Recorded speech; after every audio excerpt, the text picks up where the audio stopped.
আদালত। আব্বু বলো। আমি তো কথা বলতেছি, আব্বু আবার কথা বলতে দাও, আমার কথা বলতে দাও। তোমার সাউন্ড করবে না বাড়ি কেউ, লাইফটা শেষ আমার।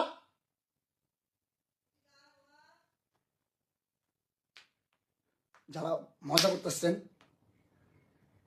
আমি আল্লাহর কাছে আমি হজ করে আসছি, আমার এই হজের উসিলায় যারা মজা নিচ্ছেন, যারা সমাধান দিতে পারবেন জেনেও দিচ্ছেন না, আল্লাহ তাদের খুব প্রিয়জনকে বা তাকে এই বিপদটা দেখ, এরকম একটা সাইকোপ্যাথ তার জীবনে লাগায় দেখ, যে তার লাইফটা ডিজাস্টার করে দিবে।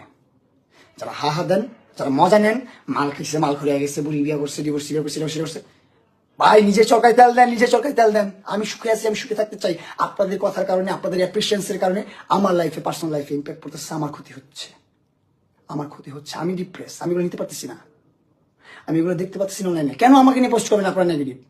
আমি তো কিছু করতেছি না নেগেটিভ। মানুষের দেয়ালে পিঠ ঠেকে গেলে কিন্তু কি করে জানেন, পরে সামনের দিকে উঠে আসে, কারণ পিছনে তার জায়গা নাই যাওয়ার। ভাই দেয়ালে পিঠ ঠেকে গেলে কি করবো আমি? তখন আমার জেল হবে, ফাঁসি হবে, বাঁচবো, মরবো, I don't give a fucking shit bro.